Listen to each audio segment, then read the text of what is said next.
Joining us in studio is Clay Muganda. He's a features editor at the Sunday Standard. In the middle is David Ohito. He was with me earlier. He's the editor, Standard Digital. Also with us is Patrick Gadara, the one and only communications consultant. Gentlemen, Happy New Year. Happy New Year. Yeah? Happy New Year. Happy New Year. We have caught up with you. How were your holidays? Oh, wonderful, wonderful. Yeah? Were you working or you were on break? I was working. I was on break for 2 days only. 2 days? The whole of December? Yeah. Wow. I worked that hard. Yeah. So these are the serious Kenyans. Yeah. So 2 days, and you just what? Did what for the 2 days when you took a break? Actually, I was at home. That's good. Yeah, because there's very little that you can do within 2 days, and also with all these laws all over the place, you have to keep on walking, watching your back, you know. All right. You don't know at what point you stepped on somebody's toes. Yeah. Yeah, so you have to be very, very careful. Okay. Gadara, how are you? Not too bad. Took a week off, I think, during, just before Christmas, and took the family out to the coast. Oh, yeah. How was the coast? Not too bad, actually. Lots of Kenyans there. Really? Yeah, so I was quite surprised. Yeah. Of course, yes, it's in Mombasa. You expect a lot of Kenyans there. Normally, these hotels... usually you have many foreigners. Yeah, but actually not so many foreigners, but there are lots of Kenyans. Yeah. I thought it would be a good deal if these tourism guys might look at maintaining that year round, you know, giving guys good packages to go down. Yes. Yeah, you know. Okay. Yeah, but that's a problem because Nairobians always flood the coast during that time, and it's actually. But that's not a problem. Yeah. That's a good thing. The thing is, local tourism. We're the ones who keep them going when the rest are not coming. What I need to say is there are very many tourist spots in this country that we cannot keep on going to one place all the time. And actually, it just shows like if I were to ask, lots of guys went to Naivasha. Naivasha was also booming. If I were to ask Gadara or very many Kenyans how many national parks we have in this country, many of them will mention 4. How many are they? We have 55. You've been to all of them clearly at this rate. That's what he wants to do. So we need to visit all of those. No, the thing is, I think KTB or the tourism marketing organs, we need to do more. And this idea of what I disagree with them about is this idea of telling me during Christmas holidays or during Easter, of telling me take advantage of our offers. As a Kenyan, I should be able to go to all these places at any time of the year. Yeah. Don't lower the rates for me during Easter. When everybody's going to be there. Yeah, don't lower the rates for me. Don't have this thing of lowering the rates for me. What if I am working over Easter? It should be made that in a way that I, as a Kenyan, should be able to, I should be able to visit these places at any time of the year. Because but also not market these places better. Yeah, and, you know. because we know Masai Mara, we know Amboseli, we know it's Savo, and that's it. Yeah. So there's so many, nobody talks about the Western Circuit. Yeah. I mean, everybody talks about the coast. And nowadays, okay, Naivasha. Naivasha has become the in thing. Yeah, I mean, most of the foreign tourists who come here, they know much more about the animals than we do. That's why they come here and start telling us about the wildlife. Yeah. And why would somebody? And even right here, why would somebody who has never seen a lion in whatever tell you sees a lion in a zoo and start telling about a lion in the I mean, in its natural habitat. Have you taken a drive in the park, in the national park? So many times that actually when I come back and I tell somebody like I'm from the park and they ask, kwani wewe ni mzungu? Okay. Yeah. Well, do you do those? Do you do parks? Rarely, when children want to see. What's in Zungu? Okay, let's come back to topics of the day. Quite a lot to discuss. A lot has been happening. Let's begin with the teacher strike, an ongoing developing story. We have quite a bit to go through this morning. And as we were talking about it earlier, David, the thing is with these teachers' issues and the unions, it's sort of like perennial. You expect every year there'll be a particular issue, there'll be a call for a strike, there'll be discussions, negotiations, people walking out of the table and of meetings, and at the end of the day, it's the children that suffer. As the media, have we really brought out what the problem is? Because yes, they want more pay, and then we hear they've agreed. The next thing, somebody is not happy and maintains we're still going on strike, then there's a court order. stopping the strike, and then the unions argue they were not served with it. It's a whole mess, Gadara. When you look at it as a Kenyan watching us covering this story, have we done justice to it? Well, my opinion is that it really hasn't been as well articulated as it could be. I think we tend to report these strikes almost in isolation, but as you noted, they happen all the time, and they are pointed to a deeper problem, that's there, with both how education is managed, across the board, with whether people actually trust government to do or to keep up the agreements, to live up to the agreements that it signed. Let's not forget this current spate, goes all the way back to the agreement they signed in '97 that was then thrown out, that the government refused to honor.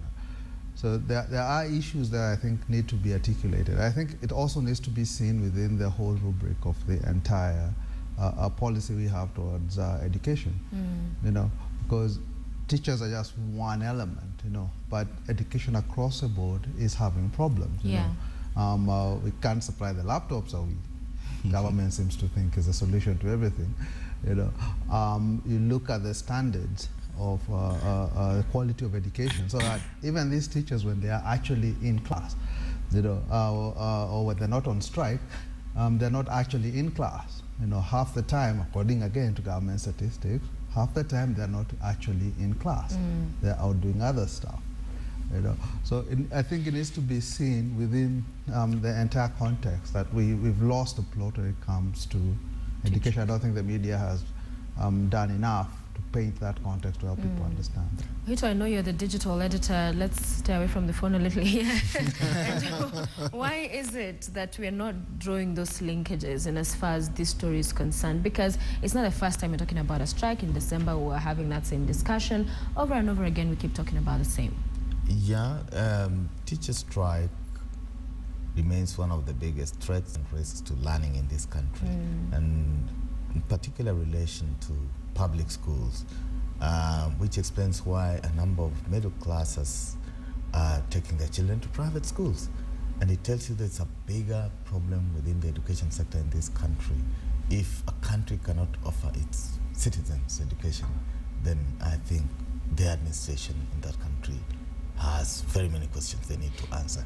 The media has a role, of course, in trying to explain to the public, inform them in the right direction, and also to try and provide solutions that can help end such problems. It depends on how each media house intends to pitch their stories. Remember, we are in the business of selling newspapers and vending information. We are vendors of info. So there are different capabilities of individuals in newsrooms. So, but that does not mean that we should not answer these queries my good friend Gadara is saying or asking about. If you ask me, we've done a fairly good job. We've listened to what the teachers are saying, the history of the problem. We've listened to the ministers or the cabinet secretaries talking at teachers when they should be dialoguing and finding solutions, perhaps because none of their children go to public schools. So there is a mismatch in trying to find solution to this cause. Actually, that would be, I think, a really interesting angle if some media might pick it up and check how many of these guys actually have their kids in the system that they recommend to the rest of us. Zero. If they don't, then why is it that they're keeping us there? And then don't forget, some of the things that, or how government runs this, they came up with free primary education, which is quite expensive, but actually it has failed. Even the poor are taking their kids out of education that is free and taking it where they pay, because it is, the quality that's given is that bad. We need to articulate these issues, so to go beyond just it's a strike, why is it that it is so easy for government to pay MPs, to pay politicians? The other day we had, the argument not just MCAs, retired presidents. There's 82 million that's being spent on them.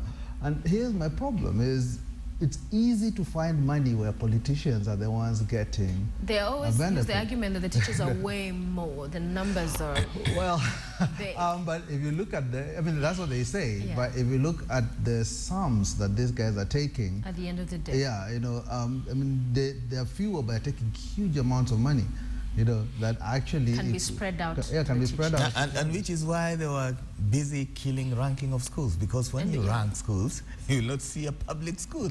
So we have government minister, cabinet secretaries coming to glorify results of private schools, yet they purport to be public servants. There's a bigger problem in the education sector. But you see, like this problem, I mean, this teacher strike and all that, from 1997, let's say somebody was in standard 1 in 1997, I think that person has cleared fourth form by now. Sure. He's probably on his or her way to the university, class, or maybe started in first Maruge's year. Classmates, yeah. Yeah, 1997. Yes. No, Maruge was much later. But the teacher strike, the genesis of all this, like pay rise and all that, I think that's a time that they should have come up with probably a solution, whether it's spread over 20 years and all that. Because if I don't have the exact statistics, but actually I think I have a hunch that between 1997 and now, I think that's when probably everything went back and the number of private schools started increasing, when people realized that actually the public education system is not working. Collapsed. There are too many strikes and back and forth and all that. Because I think even most of these private schools, or rather half of them, are actually owned by teachers. You see, people already in the system, and then they set out and either look for finances and start these private schools.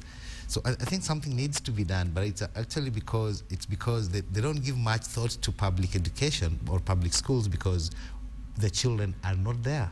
They don't take the children there, so much so that even watu wadogo kama sisi, you know, we find it very difficult to take our children to public schools. One of the most effective ways you might solve issues with education is pass a law that says every public official, his kids have to go to public school. You see how quickly they will things fix those schools. Turn.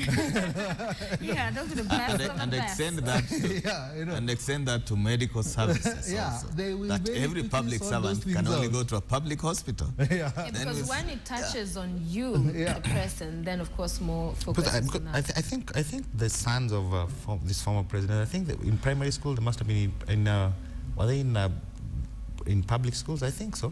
I have no idea which former president. Which one? I think where were these guys in school, in primary school? They were not in the Brookside and the Cantons and all that. Which one? The Mr. Uhuru Kenyatta and all that. Kibaki. I don't think so.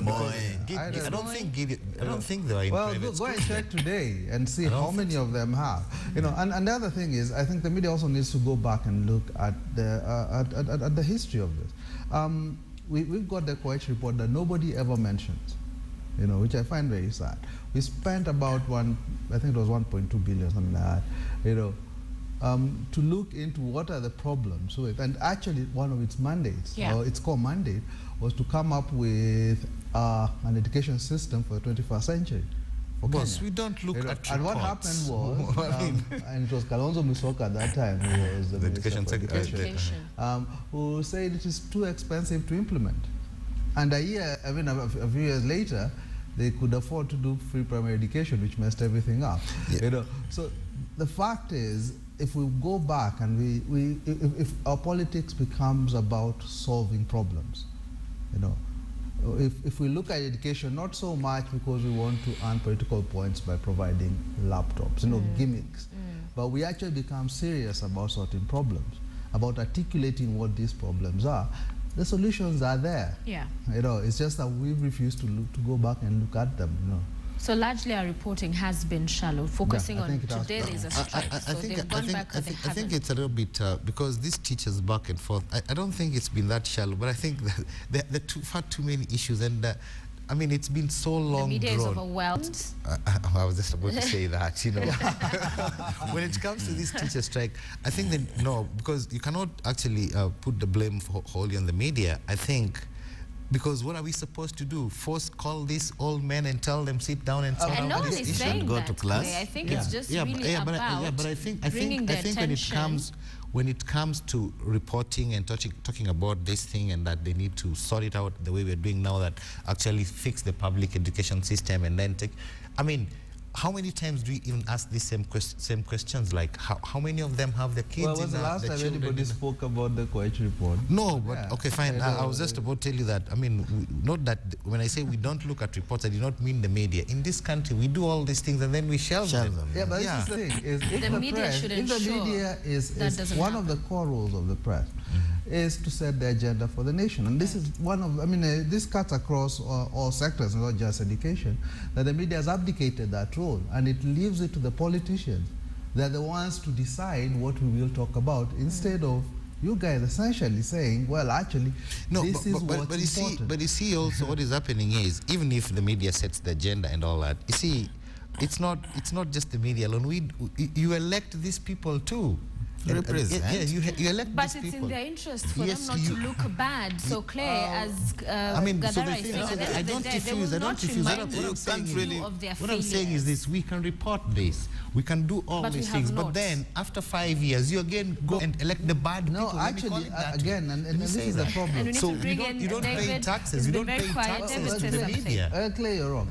No, Gadara, you can't keep blaming the media. We have people who are paid by taxpayers' money to look at policies, look at how teachers will be paid through taxpayers. It's not Kaime's money or the labor minister's money. These are public funds. So if they are entrusted with such offices, then they must sit back and make sure that they have policies that work. They've had all the time to negotiate, agree with the teachers. They've been just sleeping on the job. So you can't expect the media to be the one trying to swage egos and bring people to... No. I think you're missing the point by saying that, David, because I think his point is really what, at the end of the day, are those, like that report, the Koech report. Why we're not talking about that, the things, the recommendations that were put in on it. We're just focusing on this particular strike, but yet the bigger picture, which could get us out of all this, get us out of the quagmire, the solutions are there, but we keep focusing on these small problems.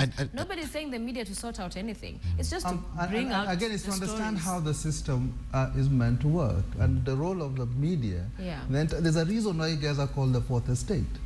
You know, you help keep the other three in check by explaining to the public. You know, these are the important issues. The important issues isn't what the politicians want to talk about. They want to talk about their issues, their own interests. And it's up to you guys to help us articulate what are our interests. Okay, I want to move on from the teacher's final comment. I get Gadara's point, but not just the teachers alone when it comes to this idea of the media and all that. You know, we can report all these things and we can set the agenda and all that, but okay, fine, we will do it. But you see, that's why I was very mad at some point when David here and some other journalists decided to go to the streets, and I told them, the journalists don't do that. You people are supposed to do your work. You have this power of the pen and all that. Let the people do that, you see. So we can do all these things. But then after that, after we've set the agenda for, we are the fourth estate, let me call the other people the fifth estate then. After we set the agenda for the people now, the voters, what next? What do? They still go back and vote in the bad people. So actually, yes, I know we have our shortcomings. I don't refuse. We have our shortcomings, yes. But when even this Koech report, we can actually hammer it. We can talk about it the whole year. But the people were supposed to implement. Nobody is going to take. You are not you're not going to take your MP to task and tell your MP, like, okay, fine, how come you are not discussing this? This is the issue that is affecting us and our children in your constituency. So you're saying there's no hope? The people themselves, we are not, actually, there needs to be a whole paradigm, a whole attitude change all over the country, even the voters themselves, the people themselves. That's not true. Yeah. Because when was the last time you actually even addressed something to your MP? Okay. Here's the thing. One of the first problems we have in Kenya is the idea that people participate in democracy only every 5 years. You know, that's not true. You know, and we need to change, and I would agree with you here, we need to have a shift and to change the system to make it easier for people to participate, for the majority of people to participate. But that said, when they're participating, what are the issues and how do they understand these issues? And it's not true that the politicians don't react to what you put in the papers. They actually do lots of times. You know, my point is what you decide to put in there, instead of waiting for them, you know, to tell you, you know, this is what we'd like to talk about, and then we have a Quad versus Jubilee issue for the next 5 days or whatever. Let us articulate it. This is important, you know. When it comes to education, don't just look at this, you know. Here's the entire story, let's explain it, so that then when the reactions come, they're predicated on issues that have been raised, not just on, you know, a government trying to save face, etc. All right, so David, earlier we're talking about unfortunate death of Fidel and the autopsy that was inconclusive conducted yesterday, and you were talking about how this is not the first time we are seeing this, that others have been conducted, and at the end of the day, no answers, mysterious deaths. And as the media, in terms of just bringing out that full picture, creating that context, and by the way, this is not the first time. Of course, there are more tests, and we'll wait for the conclusion of this particular matter. But in the past, for Kajwang, the country is yet to know what really happened, what killed him, because, again, those results sent South Africa for further screening. But in terms of what you are alluding to there, maybe could be gaps in our systems, in our infrastructure, to be able to do the work at hand. Have we brought out that story? Yes, I said very clearly that after more than 51 years of existence, with so-called being a powerhouse in terms of human resource development in nearly all fields, including rare specialties in medicine, I think we should be able to have our own state-of-the-art laboratory. Why don't we have that story done? It's just breaking still. We couldn't find results but for. This is not the I get where you're coming from. Yes. I get where Hito is coming from, Sure. and actually that's my thoughts exactly, because when I was coming here, I was asking myself, like, okay, fine, Mutula Kilonzo, we had to take it for further tests. How come? I mean, what does it say about our medical system, or just because the whole system of forensic, I mean, investigations in this country? You know, it says a lot. I mean, like, is it this deliberate? I mean, is there something that actually, because the family can actually refuse to release the results? It's not an inquest. It's their right. Unless there's a public interest, then actually that's when we can demand them. Because my point is this, this is quite funny, is that for the past 2 years, the so-called mysterious deaths, I mean, George Thuo dropped dead. Gatundu MP, is it Gatundu? Gatundu South, he dropped dead. I mean, Mutula Kilonzo dropped dead. I mean, this young man here dropped dead. I mean, Otieno Kajwang dropped dead. All this, where are the so-called, what is it? Where the and where is that story asking those questions? That's what I'm asking. Let me start with we are asking the same question. Is this not a media? So this is the forum. This is why we are here. We are here. We are addressing those issues. People die. It's a bit callous to say, but people do die. Yeah. You know, the question is for us as a society.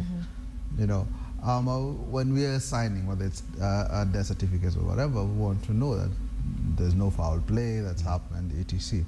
You know, it's not just the case that this mysterious death only happened to prominent people. People. You know, it would be nice to look at across the board. You know, how many Kenyans at a particular day pass away and their deaths are not really explained. You know, I think you might find that. It's quite a number. You know? And it goes back to again what he said. He said this has just happened. Actually, it hasn't just happened.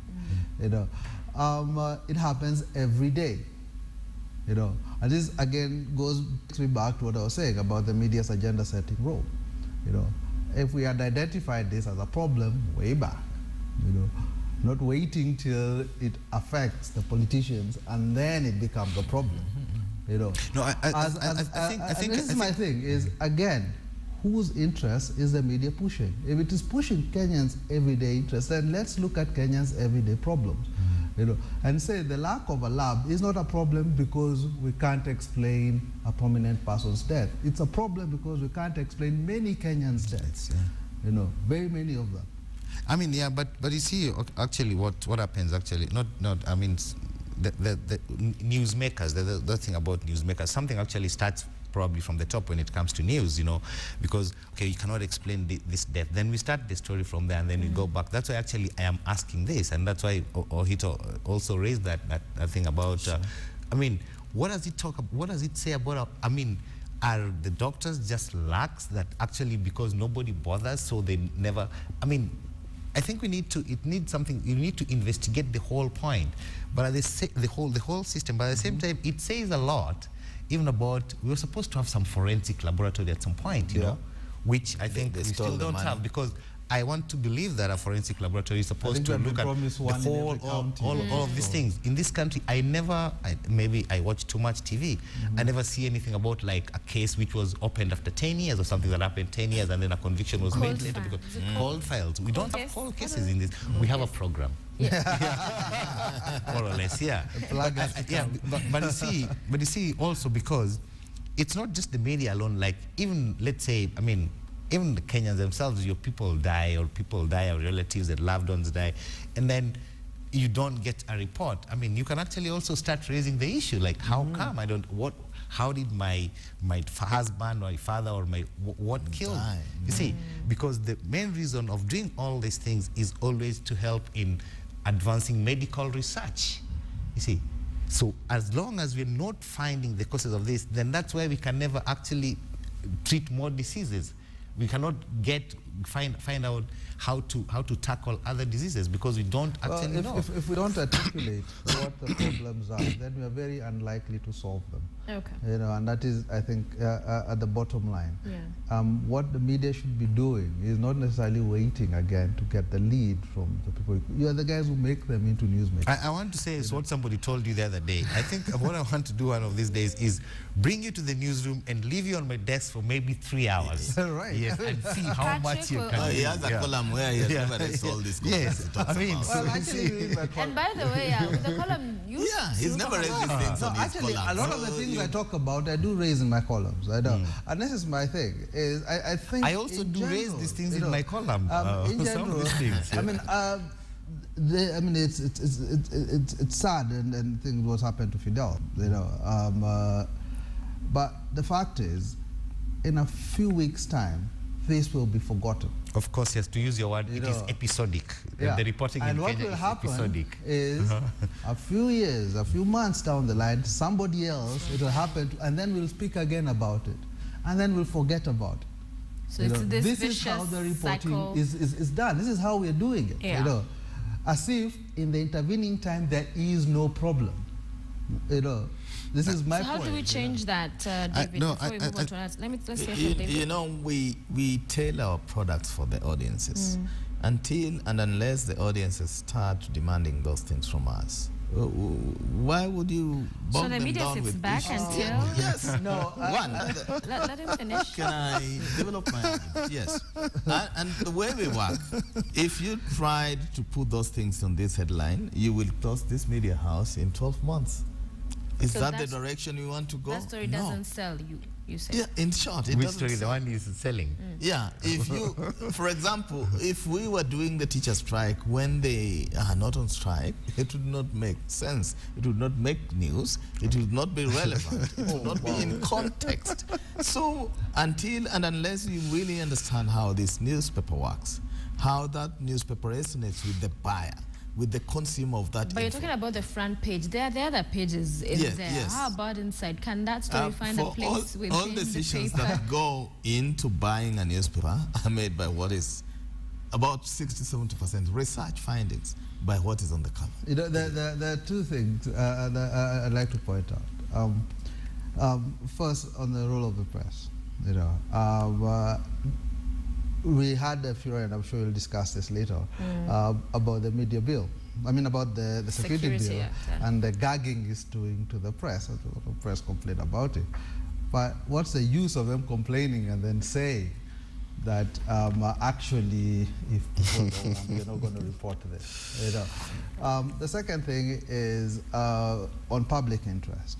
I think our media unfortunately confuses public interest with what the public is interested in. You know, actually their goal and their aim should be to make what's in the public interest interesting. To explain to people why it matters. Why they need to care. Why they need to care about this stuff. You can't really hide behind that, people won't buy the papers. It's your job to tell them, this is important. And don't forget, you have a public trust. Lots of people throughout the years have laid down their lives so that you can enjoy this freedom. And you guys are abusing it. Quick response, David, on that. That you can actually set the agenda. You don't always have to succumb to this is what you think everybody yes, wants. I don't run away from the fact that we have a watchdog role, a cardinal role, which is to keep government on toes, keep public informed in the right way with the right info. But if you do audience studies, it will tell you, which is why you flip your channel if you're watching TV, which is why you choose Standard over any other newspaper or Nation or The Star or whichever, including free ones. And you see, there is a lot of connection between the audience demands and needs and what we give them. You can give as many free newspapers, but nobody reads. And it may have more information than even the one which is being paid for. So you really need to strike the balance. You may need to step aside and carry out a small study. And these are very scientific findings. You can't really run away from it. But that does not mean that the journalists and editors must abdicate or should abdicate their role in holding people to account, in chasing public interest matters and issues on a daily basis. I tend to agree with you slightly, but the thing is, I think Patrick is quite right, but that sometimes we don't have to wait for something to, I mean the news or the stories are actually generated from the newsroom, that like a case of an investigative piece, it doesn't have for that something does not have to happen. I mean, so those stories are actually we generate from the newsroom, and then that's when it goes out there and people actually start participating in it, become a part of the story. So I think the times when, yes, what I have to agree is that we do tend to do a lot of politics. Because even when this young man died here, some of the papers looked at it from the political angle, not just like, okay, fine, this is a young man who probably died from night out or whatever it is. So we tend to do a lot of politics. We tend to kind of avoid social issues. I think... Because politics sells. That's what we say. That's what we tend to say. Something that sells better. Say that Raila and Uhuru on the front page. That's sold out. Actually, you just need Raila on the front page anyway. Oh, yeah. Anyway, but the thing is, there's some issues that need to be articulated from the newsroom, from our own. We don't have to report. We need to investigate and bring it out. I mean, there's so many social issues. I mean, like some other what we would probably call first world look problems, at this building collapses, for example. Yes. It's not in the news. Now it is in the news, but okay, just a minute. But I think a few months ago, this is a story which actually was generated from the newsroom. There was a report, and actually they did stories, and the Nairobi governor said it's alarming and all that. It's not true. Yeah, he always talks stuff, man. But you see, that was a story that was it did not. Now the stories about the building are coming because in 2010, the Architecture Association of Kenya chairman then actually said 90% of buildings outside the city center don't have the proper permissions. 90%. This was 5 years ago. So if people had kept on, checking this up, raising these issues, not waiting till we have collapses and then we talk about it. Right. Then we can actually get matters resolved and solved and issues. I'll just say one other quick point about the collapses. It's again not just the collapse itself or the buildings themselves. The other day you had the president essentially ordering the county government to carry out an audit. Now there's a question there about devolution and how it works. Who's in charge? Housing is a fully devolved function. It is a function of the county government. What is Uhuru Kenyatta doing getting involved in this? Okay. He lives in Nairobi. I just wanted to, it's also good to let the public understand how journalists work. I belong to the old school of journalists who were taken through the media when the chief making authority was a journalist. But once we changed that subject and we had CEOs, business and entrepreneurs running media houses, that's where things started changing. And I can tell you for free, at the risk of losing my very good job, that if you look at the budgets at the disposal of any editor and journalist to carry out good, proper investigative stories, I think it is wanting. Until we shall reach the realization that we need to finance news desk, we need to finance investigation desk in media houses to do a good job, this problem still lives with us for a long time. We are broke. Yeah, I agree with David, but actually one more thing is also every time these guys, I mean, the media is bashed and all that, we also need to understand one thing, that actually the success of the media is also tied to the economy. Sure. You see, because here is a case where I'll just give you how many staff do you have on this show? How many staff do you have on this show? I shall not say, but you see, in other media houses, you'd find that for this show to run, she would have like 20 staff just for this, just for this 20. I mean, 2-hour or 3-hour show. But you see, it's also tied to the economy. I mean, how good is our economy? How can we actually finance all this? So you find like everybody is struggling. The CEOs that he called and all other entrepreneurs, they also want to make a profit. And where do you make this profit from? I mean, definitely there's some place that you'll have to strangle. Again. Okay. So it's also tied to the economy, because that's why you find that most of our, I mean, look at Super Bowl, where half a minute or 30 seconds, people fight for those spots, and it brings in billions and billions. In this country, most of these live events, who even bothers to advertise? So you see, most of these things also are tied, to the economy, yes, I want us to shift attention to the security of this country. Last year, of course, the media covered quite a number of incidences of insecurity and the mounting public pressure in terms of the security management, the lack of confidence therein, and the action of the government, or inaction, if you like. And then towards the end of the year, we saw the changes in management, and then came the Security Then Amendment Bill, and then the chaos on the 18th of December in Parliament, and now the court's ruling, an appeal by the AG. This complete story so far, in terms of telling, this is the journey we've taken, this is the challenges we have as a country. I think we've done a good job with that. The challenges, Patrick, I'm waiting to hear what you have to say about this. And we'll go to whether the media should have been part of this, perhaps as an interested party in court or whatever. But how the media has covered this story so far? Again, it's now in the news, and I mean, I think from especially it has from been Mandera, in the news throughout. I think especially from the Mandera attacks, there has been quite a lot of discussion of it. You know, I think there has been attempts, and I would give you the kudos, that attempts to actually start to look beyond the headlines, beyond the fact that an attack has happened and there was a failure now, to start examining the systemic failures. But I think, like, for example, on this particular law, the security bill, I don't think there has been much interrogation of the thinking behind the bill, the reasoning for why these laws, these particular laws that they're amending, you know, what does this particular act or this particular amendment seek to do? Apart from a few, like the NIS one that seems to have, but I haven't heard much talk of the fact that the PBO Act is being amended, you know, to allow for what Moses Kuria had said he wanted and was really blasted for, which was essentially to have NGOs classified, you know.